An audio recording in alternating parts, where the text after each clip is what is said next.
Like, that comment alone could have sparked years worth of like eating disorders and body image issues, but thank God it didn't. Hi friends, it's Allie. So to start this video off on a positive note, as you can see, I chopped off all my hair. It was like down to here, like probably like down to here. And so I cut off like over 12 inches. Crazy, but I feel so light, it feels so good, and I feel so free. This video today is going to be a long one. I'm going to be talking about difficult topics. I'm going to be talking about topics of abuse again, regarding weight, regarding just verbal harassment, and overall mental and emotional abuse that I endured for 13 years from my ex-stepmom and my ex-stepsister. Now, I made this video once before. It was probably like 3 or 4 years ago at this point. A year after I made that video, it got some backlash, and I will address that at the end of this video, but I just wanted to start off this video by saying that this is my story, this is my trauma and my abuse, and I deserve to talk about it. If you see this video and it happens to ignite some emotion in you, I'm not sorry for that. I'm not sorry for telling my story. And my purpose of telling this story is to help others out there. Because when I was going through this, I felt so alone. I felt like I had nobody to understand me but my mom. Or if I would, talk to friends about it. But other than that, I felt victimized, and I am again not going to sit here and say that I was a perfect angel and everything, but the majority of things that happened to me were not okay, and I did not deserve it. With all that being said, here is the story of what I endured from the age of 5 or 6 until it ended around 18, 19. Now, if you see me occasionally looking over here, I have my MacBook up here, and I wrote a long list of what I want to talk about. When I was around 5 years old, my parents decided to get a divorce. And me being so young, I didn't fully understand what it was. I knew that it was not good because my older brother and my sister obviously had a negative reaction to what they were telling us about. They sat us all down, and it was a very hard thing for me to grasp. I didn't fully understand like what that meant. And when they said that my dad wasn't going to be living there anymore, it really took me a while to comprehend and understand like what was happening. It got to the point where I needed to go to school counseling, or to like my school counselor or therapist, and meet with her like every day, weekly, to kind of talk about how that affected me and talk about what divorce means, and to grasp the whole idea of my dad not being there with us anymore. After a while, after my parents had split up, I finally understood what was going on, and my dad had decided to introduce us to a new woman in his life, and we will name her Amy. With Amy, she had a daughter, we'll name her Miranda, and she had a son, we'll name him John. So right off the bat, when I met them, I thought nothing of it. I thought they were really nice, but as I said in my other abuse video, people tend to be on their best behavior until their true colors show, and that's exactly the same thing with this. They were on their best behavior, and there was a part of me that could still tell there was something off. Like, I could already tell that I wasn't going to be included, and I wasn't going to be liked a whole lot, and someone who's at such a young, vulnerable age, that's hard to deal with, you know. And I was also getting bullied really, really bad in school at this point as well. So I was already dealing with that. But then right off the bat, I could tell, like, with these people, there was something gonna be wrong.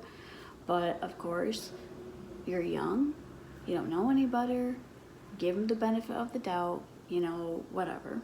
This was strange to me, but, you know, I still gave it my all. And I noticed that, like, my sister was being accepted by Miranda more than I was. I noticed that my brother was being accepted more by John than I was. And so I was just the youngest, and I was just kind of left to just be there, I guess. So me and my sister had to share a room with Miranda. And at the time, their house was pretty tiny, you know, so you can imagine the bedrooms were really tiny, and Miranda had a bunk bed. So she was on top, I was on the bottom, and then I think my sister either was on the floor or like they brought in like a cot for her to sleep on, like right next to us. The first incident that I realized that something was up was when I went over to my dad's one weekend and I had a cough, and I didn't think anything of it, you know. It was just I had a cold, and one morning I was woken up pretty early from my coughing. Miranda is on the top bunk and she's telling me to shh.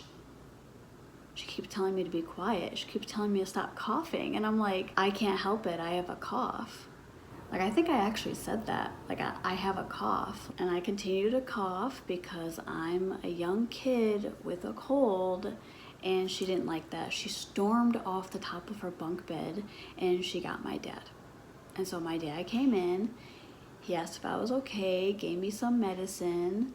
Didn't really help, but, which that only made her even more mad, but it's like, dude, I can't help it. And then there was another incident where I was again at my dad's house for the weekend, and my dad had run out to the store.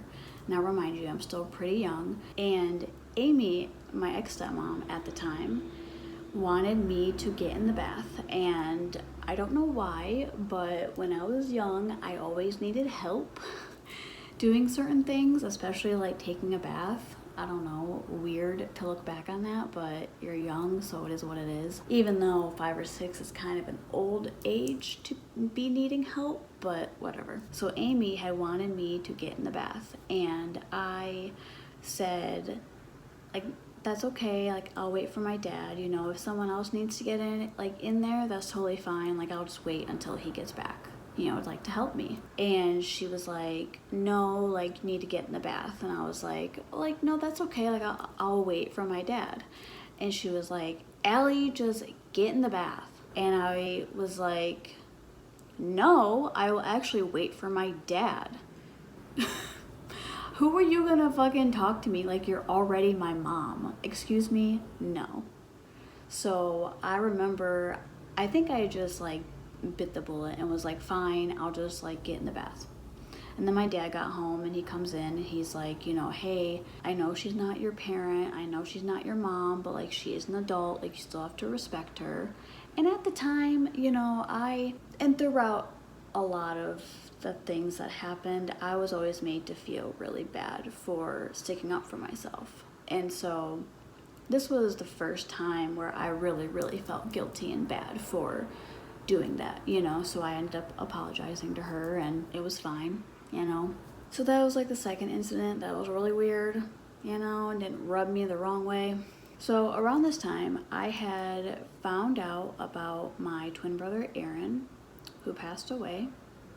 And I was like obsessed with knowing about him, or like was seeing pictures of him. And around that time, I wasn't aware that the pictures were going to be graphic. They were going to be really hard to see. Pictures of me as a premature baby were going to be really hard to look at. But I was so obsessed and consumed with the idea of having a twin that I was like, I need to see pictures now. I need to know everything about him, even though there wasn't too much to know about him. But in my little like 6-year-old brain, I was like, I need to know everything. So I seen the pictures and it really kind of, traumatized me a bit, I'm not gonna lie. Like I was too young, but I also wouldn't shut up. So my mom was like, hey, to get you to shut up, here, look at like 1 or 2 pictures, I'm not gonna show you everything. You're probably wondering why I'm bringing this up again, why I'm telling you again. Well, I went over to my dad's again, another weekend, and I had mentioned to Miranda that I had a twin, and instead of being respectful about it, she for some reason decided to start a seance for spirits and ghosts in the house, trying to like freak me out even more. And she took it up a notch and was calling on Aaron to be in the room, and she was calling on him and asking if he was there, and I was getting really, really sick to my stomach, and I was getting really scared and uncomfortable. And she laughed about it. She called me a baby, and she said, oh, I'm just joking. And that's a running theme, is that I'm just joking. It's not funny, it's not a joke. So that was yet another thing that rubbed me the wrong way. And then this next incident, I remember so vividly, even though it was like 20 years ago. I remember it so vivid because it was a big thing.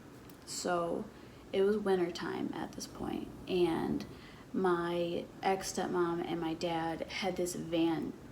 It was like this big, huge, just like red van, and I remember like the door being really heavy and hard to open. I'm not sure if it didn't have a handle or if you could only open it from the inside, but I just remember the door being really, really heavy, hard to open and hard to close. You had to be forceful with it. So one weekend we were all getting ready to go to some event that my dad wanted to go to. My sister and Miranda were in the car already, and they were like joking around, and they were like, whatever. And so I had come outside and I asked them to open the door, and for some reason, I don't know why they didn't just let me in the car. They had opened the door, but they wouldn't let me inside. And so they told me to like close the door. And I was like, well, like you guys close the door. Like it's too heavy for me. And they're like, close the door, close the door. And they're like, mostly Miranda was yelling at me to close the door. So I said, okay. And in my little like 5 or 6-year-old brain, the only logical way I could think to close the door was from the back. So instead of just like, I really don't think there was a handle, or else I would have shut it by the handle. Only logical way that I could think of to close it was take the back of the door and do this, like shut it closed like that. Like put all of my little fucking 80 pounds, probably even less than that, on the door and like try to shut it from the back. But that was not a good thing for me to do, because at the same time I was trying to close it from the back, Miranda had yanked it shut from the inside. And so as I'm doing this, my thumb and the skin right here get stuck in the back of the shut car door. And I am screaming, I am yelling at them to open the door, open the door, open the door. And they weren't. And so my dad and Amy come running out of the house, and they're like, open the fucking door, what are you doing? Like, her finger is stuck in the back of the door. So they open the door and they're like, oh, but it was snowing, so like I didn't want it to, snow inside. It's like, you could have just let me in the first place and none of this would have happened. So I had like a huge chunk like ripped out of like the like webbing of my hand, and like my thumb hurt, you know, but mainly this got caught. So it was just like all bloody and like a big, huge chunk of skin. And I just remember crying and calling my mom and being like, they shut the door on my finger. And when I say they, I'm just mainly referring to Miranda. Like, my sister was not that malicious, okay? So a while after all of this incident goes by, I remember my dad having a talk with us, and they were asking us how we liked Amy, how we liked coming over there, did we like being around them? And of course, again, I'm like 6, and I did not have the heart to tell him no. Like, there was a lot of shit that had already gone down, and I just chalked it up to the fact of it's still very new, it's still a big change, it's still hard to deal with, it's still hard to accept that you're not with my mom anymore, you know, you're with this other woman and trying to get along with her kids. It was just a whole mess, you know. And a short while after we had that conversation, he said that they were getting married. And I remember I broke down crying. I was so upset, but I did not have the heart to tell him that I was upset because I didn't like them. And he asked me, why are you crying? Like, what's wrong? Like, are you upset? And I lied and I said, no, I'm just surprised. Like, no, like, I'm just happy for you. But I'm like so little, and like, it was heartbreaking for me, you know. But of course, it's my dad, and I wanted to be respectful, and so I just said, yeah, it's new. It's hard to deal with something like that. So I don't really remember like the age or like the timeline too much, because this was, like I said, over 20 years ago. I do remember like around that time, they had decided to move to a bigger house. So they had more rooms, they had more space, they could accommodate both me, my sister, and my brother spending the weekend, plus Miranda having her own room, John had his own room in the basement. You know, everything was gonna be a-okay. You know, we were thinking maybe we butt heads a lot because we were enclosed in such a small space, and once everyone got their own rooms, then we wouldn't be in each other's hair as much, and so we wouldn't argue as much. But think again, just having a room to yourself doesn't change who you are as a person, you know. That just doesn't go away. We moved to this new house. I go over there every weekend. I'm still not being included. I am still having issues with just feeling left out.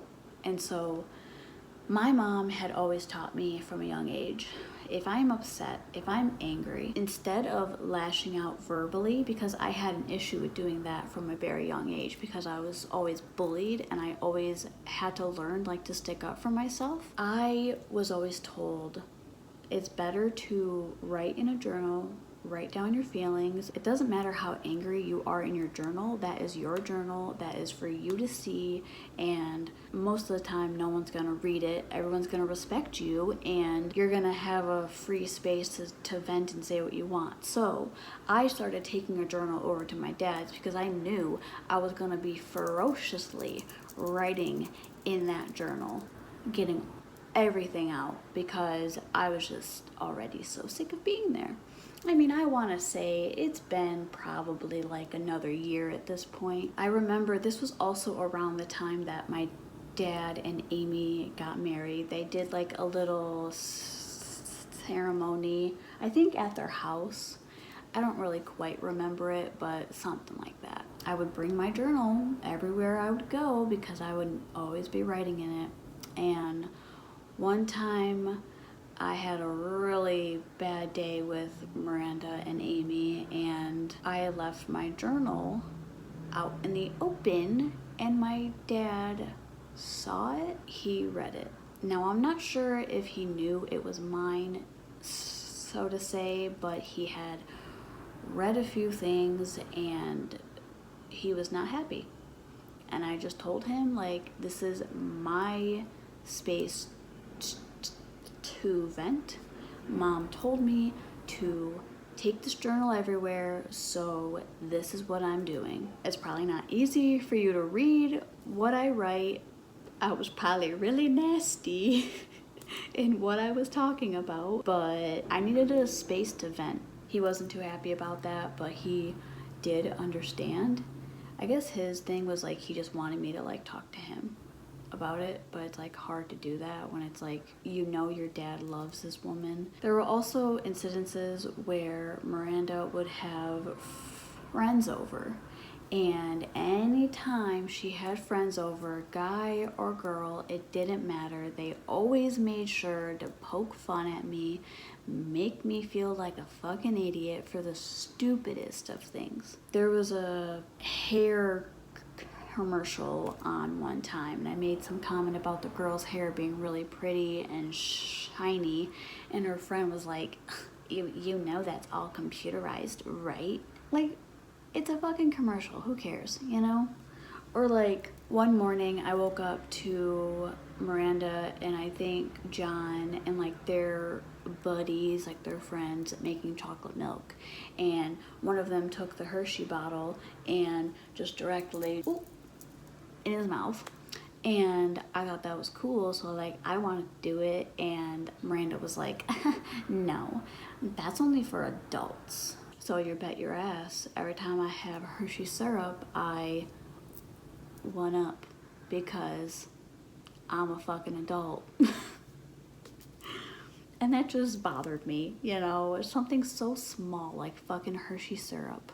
There was also an instance where John had called me the F word, and if you don't know what word I'm referring to, he called me a faggot multiple times, and each time I would get so mad, I would stand up for myself, and there was another thing, oh, well, I'm just joking, oh, I'm calling you a bundle of sticks, oh, don't get so defensive, like, don't be a baby.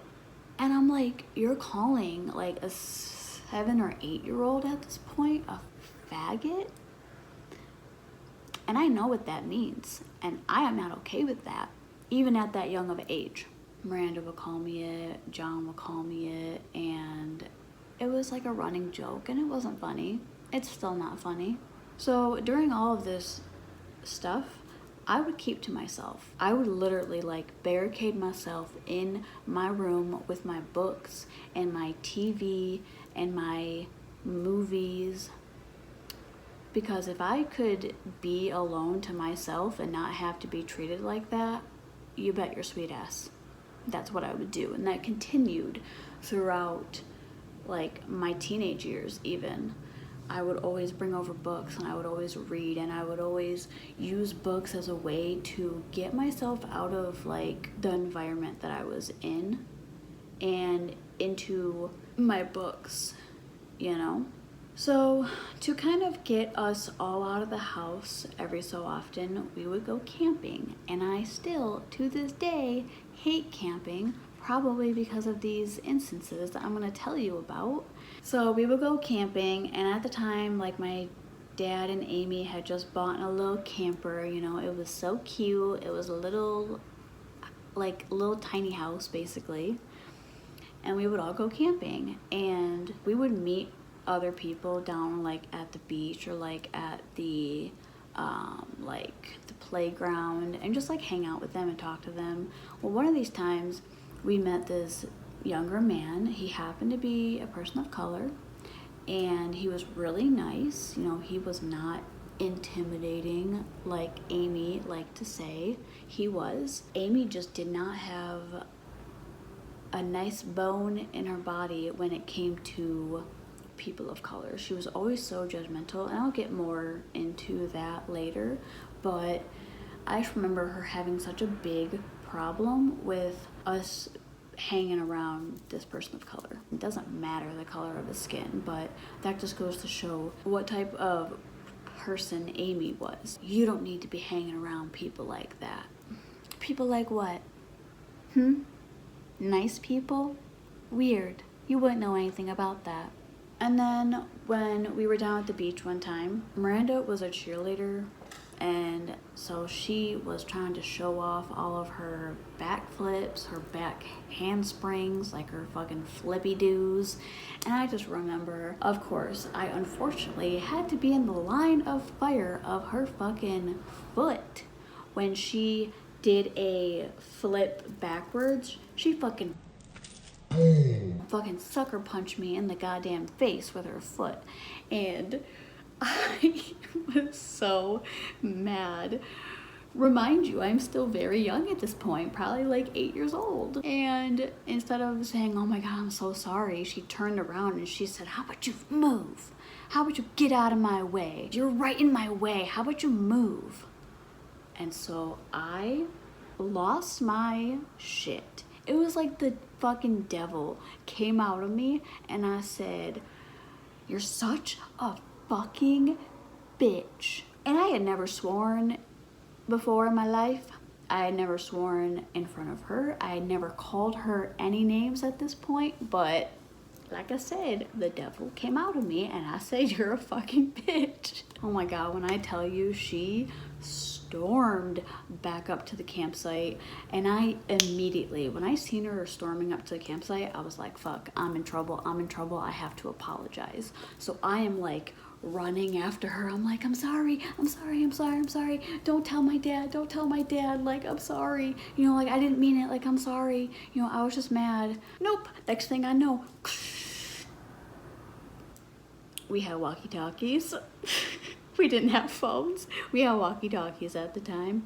And I hear a, Allie, come up to the campsite right now. And guess who it was? It was Amy, not my father. And so I said, let me speak to my father. And she said, come up to the campsite right now. And I said, not until I talk to my dad, my parent.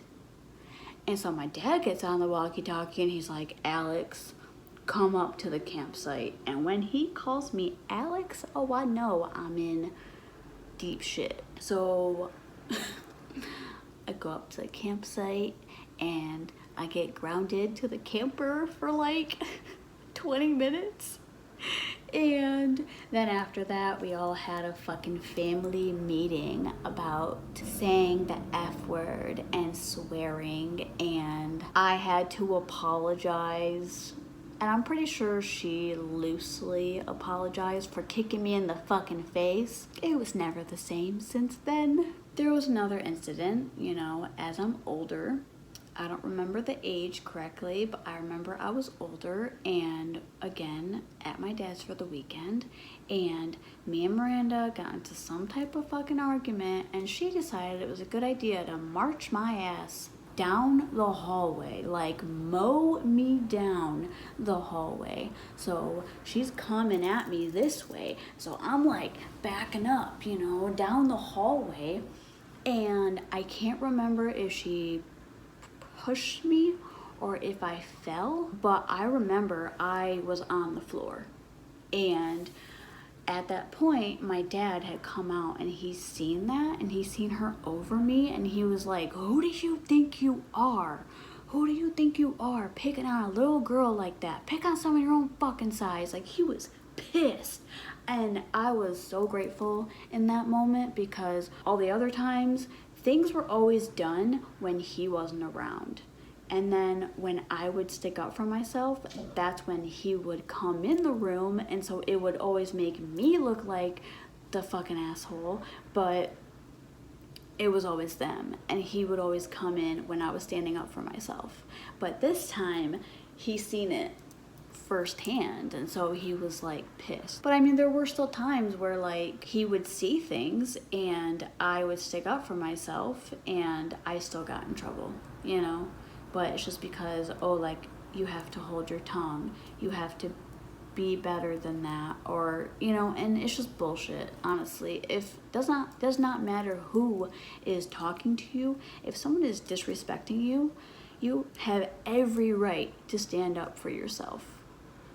Point blank, period. You have every right to stand up for yourself. So I don't remember, I think it was probably like a couple years later, Miranda had decided to move out, and she decided to spread a rumor and a lie that my dad abused her, that my dad physically hit her and punched her and yelled at her, which, yeah, he fucking yelled at you because you're a terror and you were harassing me every single fucking day. And later on, when she then like had no choice but to come back home and live back at home, she admitted that she lied. And I think she did apologize to my dad, but obviously things were never the same at all. I remember she would like have a boyfriend and then she would move with them, or there were times where like she would just move like to a far away town, like a whole different state, and there were times where like she would visit, and I was still trying to be nice because that's who I am, and she ignored me. She never looked at me. If I spoke directly to her, she ignored me. If I said, "Hi Miranda, how are you? How's it living in Texas?" or "How's it living in fucking Ohio or Florida," wherever she was, would never fucking look at me. And I'm like, okay, whatever. Now that Miranda was gone, and John had probably moved out around this time as well, I remember I was like 15, and my ex-stepmom, Amy, had a issue with the scale and like weighing herself, and she just honestly had body image issues in the first place. And I am not anyone to knock that or be judgmental to that, because I myself have body image issues now, and I don't think this is a part of it, but it definitely is always in the back of my mind when I think about just my body weight in general. Amy would have me and my sister step on the scale, and if we were any amount lighter than her, remind you, she was 100 or like under 100 pounds herself. I remember I was 95. She would look at me and be like, "Oh, you fucking bitch," joking around. "Oh my god, you're lighter than me? Oh, you fucking bitch. You're like 40 and I'm like 15. And do I have to remind you that I was born premature, 1 pound, 8 ounces? So I'm not gonna gain a whole lot of weight." And I was always super small. I just could not believe that. What, because I'm smaller than you? Get over yourself. That is ridiculous. Like, that comment alone could have sparked years worth of like eating disorders and body image issues, but thank God it didn't. Only reason why I personally have issues now is just simply because I am not used to being this big. Like I said, all my life up until I was 22, I was always like 100 pounds. And yeah, I gained a lot of weight because I had a lot of fucking trauma happen to me, and I used food as a coping mechanism. But looking back on that, like, that is just disgusting behavior. Also, around this time, because we were getting older, me and my sister got more into technology and into MySpace and Facebook and just social media in general. My dad and Amy had a family laptop. We could all take turns using this laptop, but unbeknownst to us, Miss Amy was checking our browser history and checking what we were looking at and going on the websites that we were at and looking at them. She even went as far as to go through my sister's text messages because she worked at a phone company, so she had access to everyone's text messages, and you bet your fucking ass she used that to her advantage to get us in trouble. My sister in trouble. Absolutely not okay. Disregarding our privacy. And so what me and my sister ended up doing, and she taught me this, is every single time we would go through our like internet, every time after we were done, we would erase our fucking history so she could not look at our shit anymore. Like, excuse me, you're not my parent again. So around this time, again, we went on a camping trip. All my dad's sides, like my dad's like nieces and nephews and like his brothers and like their kids and like my cousins, all on my dad's side. And I just remember one night they were all drinking, they were all having a grand old time, and little old me is sitting there in the midst of like all these adults drinking. Like, I do not belong here. I always had anxiety.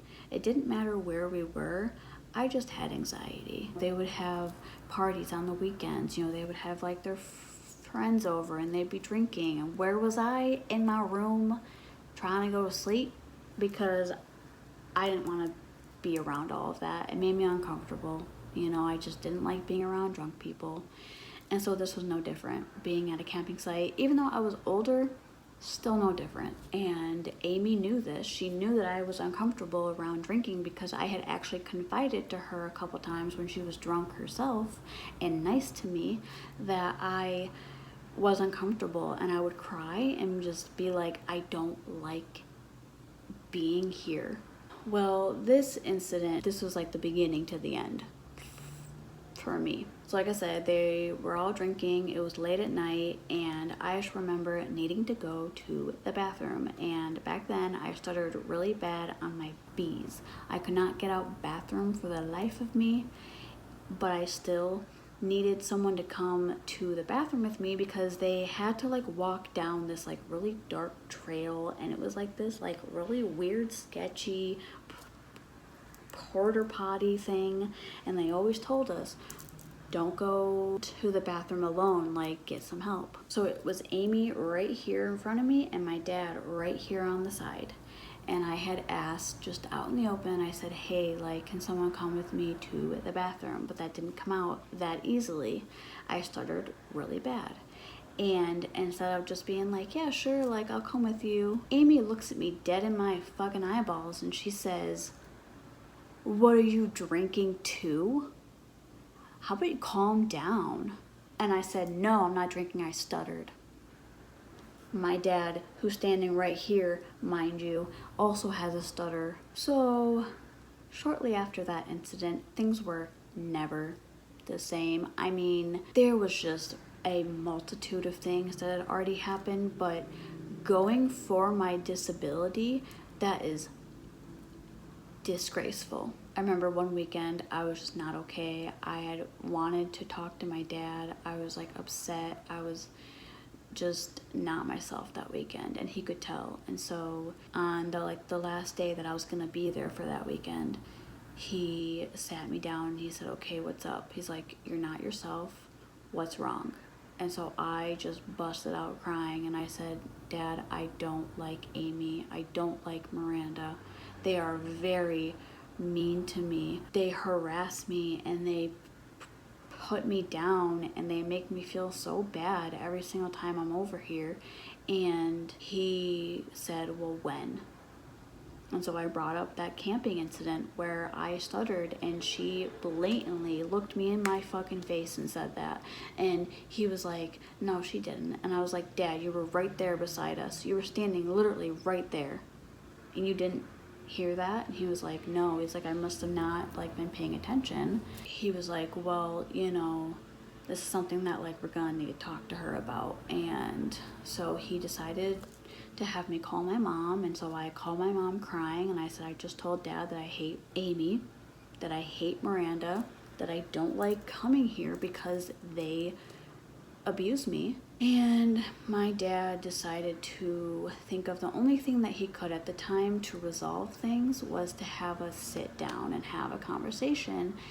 And I had to tell Amy to her face that I did not like coming over here because I did not like her, nor her daughter, nor her son, because of all the mistreatment that they have done to me. Like, for basically at this point, like the past like 10 years, I had been receiving so much ungodly abuse. And obviously she was hurt by that, and you know, she understood to an extent. And things, again, were very, very awkward and tense after that. There were times where we would try to be cordial, or she would kind of throw it back in my face anytime we were cordial. She'd be like, oh, see, you do like me. Like, wrap her arm like tightly around my fucking neck and be like, see, you do like me. No, I'm just being fucking cordial with you because I don't have the energy to fight with you again this weekend. But see, that was always the thing. It was never, hey, Amy, how about you shut the fuck up? It was always, Allie, how about you hold your tongue? How about you don't say anything? How about when they mistreat you or are mean to you, how about you hold your tongue? It was never, hey, how about you not be a fucking asshole to my kids this weekend, okay? Weird.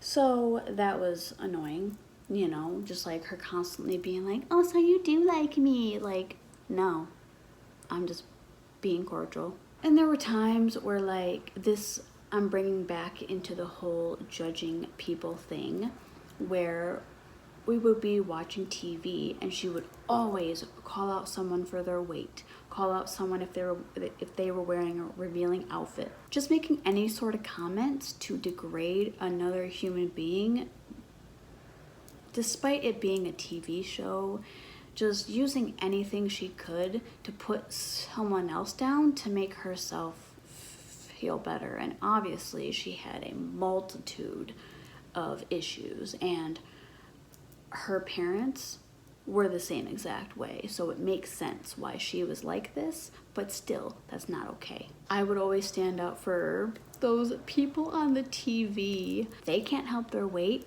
Who cares what they're wearing? Let them be. I would always fucking stand up for them. And I didn't fucking know these people. They were on a fucking TV show, but I just felt I had to do it in my heart. I had to stick up for the underdog, and I've always ever done that because I see myself in them. When I turned about 18, that was around the time that I had the decision to not go over there anymore. My dad made that very evident. He called me and he said, hey Alex, like, if you don't want to come over here anymore, I totally understand. He's like, I want that to be up to you. If you don't feel comfortable, like, I want that to be up to you. And 9 times out of 10, I'm gonna be honest, me and my sister did not go over there anymore. My brother still occasionally went over there. He had a closer relationship with my dad and Amy after me and my sister stopped going over there. We would occasionally, in the beginning, we still wanted to see him. It was just unfortunate that we had to deal with all of that, you know. And my sister never really got the butt end of the abuse until she herself and my brother started living there like whole time. After me and my mom moved downstate, my sister and my brother moved in with my dad and Amy, and they were the ones who started to really feel what I felt and really get the same sort of treatment that I got. Welcome to my world. I know it fucking sucks, but welcome. There were times, you know, where I would be cordial and bring my boyfriends over. Like, you know, I had already moved downstate at this point, and I wasn't really speaking to my dad or Amy at all. I just felt like I needed space. There were times where like I would bring my boyfriends around, and my dad always asked my boyfriends like, oh, you want to have a beer with me? Like, that's his thing. Like, if you're a real one and you have a beer with my dad, that's how you get accepted. But that's so silly to me.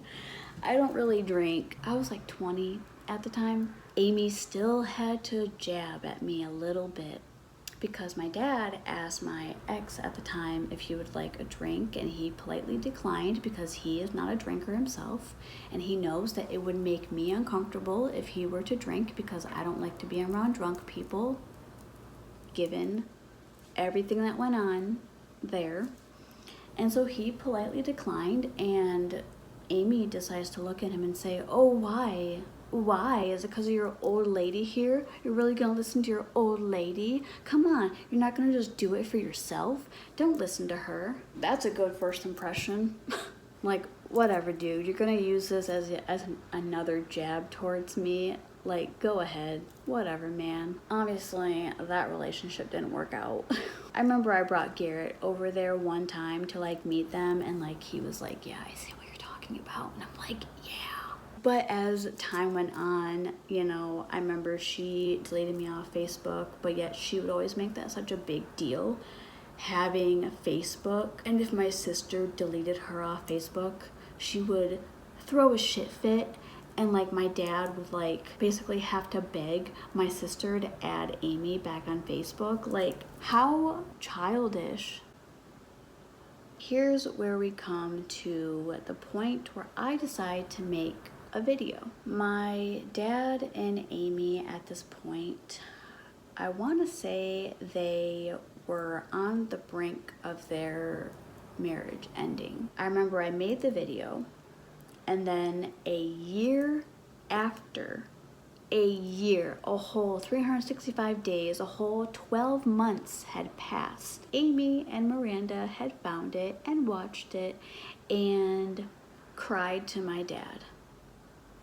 But the thing is, and I will always ever repeat this, it is my story, it is my experience, it is my abuse, it is my trauma that I had to deal with, so I have every right to tell my story. Point blank, period. But what had happened was I stuck up for myself, and I told him exactly that, and I said that out of respect for him at the time, that I would private my video with the intention of later on making it public again. Okay, hi, sorry, my phone died and I had to change things around a little bit, but I'm back. So basically, where I left off was the fact that I was gonna private my video until everything kind of calmed down and went away, and then I was gonna make it public again, just because like I still felt it was in my right to have my story be told. But I accidentally ended up deleting that video, and I wish I still could view it somehow, but I can't, so it is what it is. That's why I'm remaking this video now. Yes, there was a lot of backlash from that video. Amy did not reach out, but somehow Miranda reached out to me, and I've searched and searched through my old messages, through all my deleted messages, through all my like archived hidden messages, and I cannot find them anywhere. It's probably because she blocked me, and she might have deleted the whole conversation thread, so it's just gone. But basically she, you know, called. Excuse me? Don't know why Surrey just opened up. That's weird. Anyways, it's probably because she had deleted the whole messages and she blocked me, and she hasn't unblocked me, and it's been like 4 years. So I can't view those messages to show you, but basically she was just calling me out. Made the comment like, oh, are you gonna go cry to your daddy again? So I just fucking hit her with a, actually, he already knows, and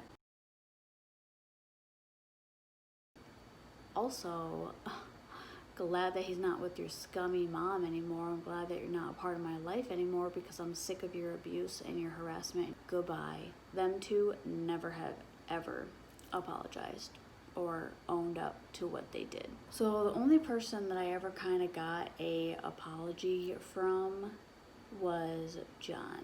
And surprisingly enough, a few years ago, my brother got married. John was at the wedding. I saw him and I completely ignored him. I acted as if I didn't know him. I did not want to speak to him, just because I did not want to associate myself with someone who calls me a faggot. We continued to ignore each other until the end of the night. Everyone was drinking again, everyone was dancing, getting a little loosey-goosey, and that was the time that John decided to make his approach and wrap his arm around my little neck and shoulders and tell me that he was so sorry for everything that happened and that he did not mean any of it, and that, you know, we were young. So I'm under the assumption that he probably saw the video too. Basically, he drunkenly apologized, and I mean, I guess I'm a little bit grateful for that, but I wish it was coming from a sober mind and sober mentality rather than a drunk one. But they always say that drunk words speak your sober thoughts. Kind of a weird apology from him, but like, I'll take it. You know, I don't have any ill will towards him, even though still to this day it irks me.